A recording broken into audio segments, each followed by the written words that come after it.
নমস্কার বন্ধুরা, শ্রুতির তরফ থেকে সুজাতা আজকে আপনাদের সামনে যে আবৃত্তিটি করছে সেটি আর অন্য কোনো কবিতা নয়, রবীন্দ্রনাথ ঠাকুরের সাধারণ মেয়ে। কবিতা সম্পর্কে তো কিছু বলারই নেই, আপনারা শুনুন, আপনারাই বিচার করুন। রবীন্দ্রনাথ ঠাকুরের সাধারণ মেয়ে। আমি অন্তপুরের মেয়ে, চিনবে না আমাকে? তোমার শেষ গল্পের বইটি পড়েছি শরৎবাবু?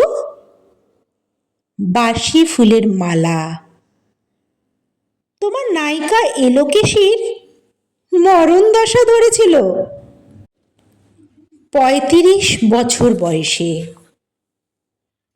২৫ বছর বয়সের সঙ্গে ছিল তার রেশারেশি।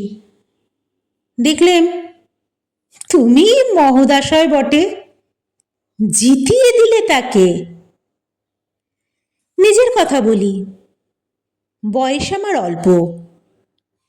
একজনের মন ছুঁয়েছিল আমার এই কাঁচা বয়সের মায়া, তাই জেনে পুলক লাগতো আমার দেহে। ভুলে গিয়েছিলাম অত্যন্ত সাধারণ মেয়ে আমি। আমার মতো এমন আছে হাজার হাজার মেয়ে, অল্প বয়সের মন্ত্র তাদের যৌবনে। তোমাকে দোহাই দিই, একটি সাধারণ মেয়ের গল্প লেখো তুমি। বড় দুঃখ তারও স্বভাবের গভীরে অসাধারণ যদি কিছু থাকে, তলিয়ে থাকে কোথাও, কেমন করে প্রমাণ করবে সে? এমন কজন মেলে যারা তা ধরতে পারে? কাঁচা বয়সের জাদু লাগে ওদের চোখে, মন যায় না সত্যের খোঁজে। আমরা বিকিয়ে যাই মরীচিকার দামে। কথাটা কেন উঠল তা বলি। মনে করো তার নাম নরেশ। সে বলেছিল কেউ তার চোখে পড়েনি আমার মতো।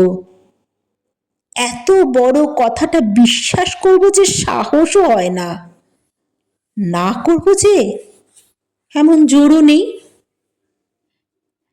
একদিন সে গেল বিলেতে।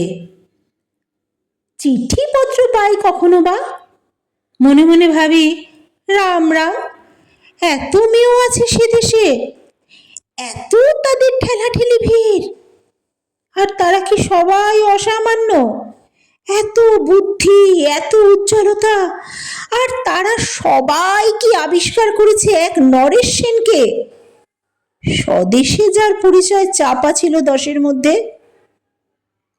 গেল মেলে চিঠিতে লিখেছে লিজির সাথে গিয়েছিল সমুদ্রে নাইতে। বাঙালি কবির লাইন কলাইন কবিতা তুলে, আরে সেই যেখানে উর্বশী উঠছে সমুদ্র থেকে, তারপরে বালির পরে বসলো পাশাপাশি। সামনে দুলছে নীল সমুদ্রের ঢেউ, আকাশে ছড়ানো নির্মল সূর্যালোক। লিজি তাকে খুব আস্তে আস্তে বলল, এই সেদিন তুমি এসেছ, ২ দিন পরে যাবে চলে। ঝিনুকের ২টি খোলা মাঝখানটুকু ভরা থাক একটি নিরেট অশ্রুবিন্দু দিয়ে, দুর্লভ মূল্যহীন। কথা বলবার কি অসামান্য ভঙ্গি! সেই সঙ্গে নরেশ লিখেছে, কথাগুলি যদি বানানো হয় দোষ কি, কিন্তু চমৎকার। হিরে বসানো সোনার ফুল কি সত্য? তবুও কি সত্য নয়? বুঝতেই পারছো। একটা তুলনার সংকেত ওর চিঠিতে অদৃশ্য কাঁটার মতন আমার বুকের কাছে বিধিয়ে দিয়ে জানায়, আমি অত্যন্ত সাধারণ মেয়ে। মূল্যবানকে পুরো মূল্য চুকিয়ে দিই এমন ধন নেই আমার হাতে। ওগো, না হয় তাই হলো, না হয় ঋণী রইলাম চিরজীবন।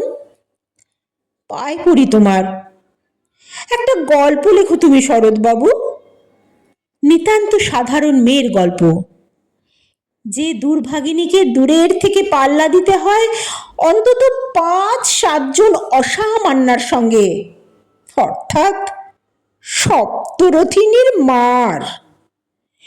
বুঝে নিয়েছি আমার কপাল ভেঙেছে। হায় রে আমার কপাল।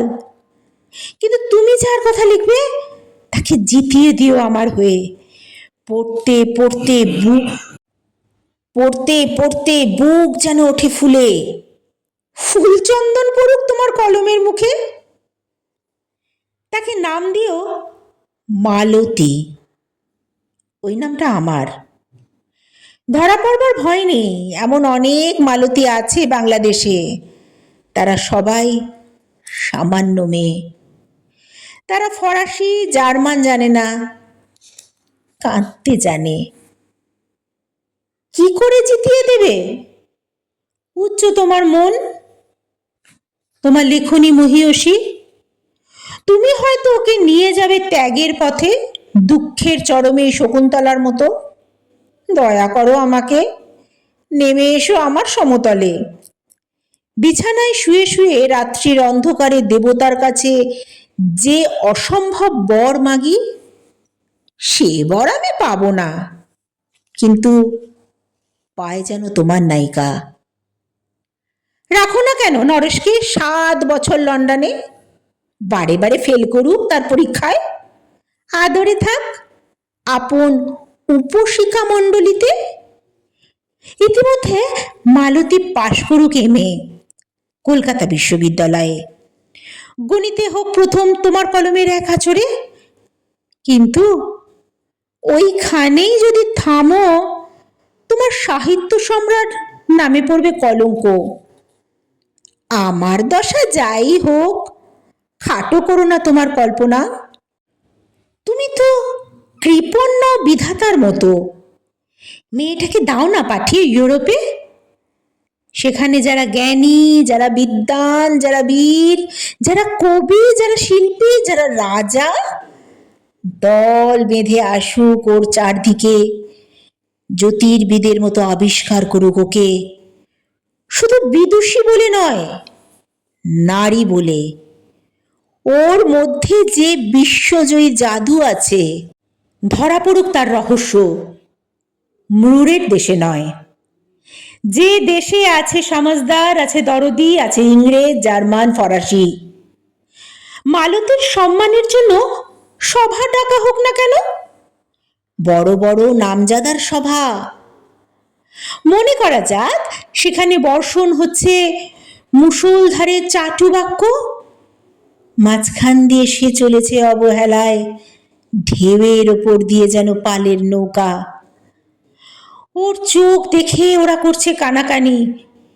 সবাই বলছে ভারতবর্ষের সজল মেঘ আর উজ্জ্বল রৌদ্র মিলেছে ওর মোহিনী দৃষ্টিতে। এইখানে জনান্তিকে বলে রাখি, সৃষ্টিকর্তার প্রসাদ সত্যিই আছে আমার চোখে। বলতে হলো নিজের মুখেই। এখনো কোনো ইউরোপীয় রসজ্ঞের সাক্ষাৎ ঘটেনি কপালে। নরেশ এসে দাঁড়াক সেই কোণে, আর তার সেই অসামান্য মেয়ের দল। আর তারপরে আমার কথাটি ফুরোলো, নোটে গাছটি মুড়োলো, স্বপ্ন আমার ফুরোলো। হায় রে সামান্য মেয়ে, হায় রে বিধাতার শক্তির অপব্যয়। ধন্যবাদ। কেমন লাগলো অবশ্যই জানাবেন।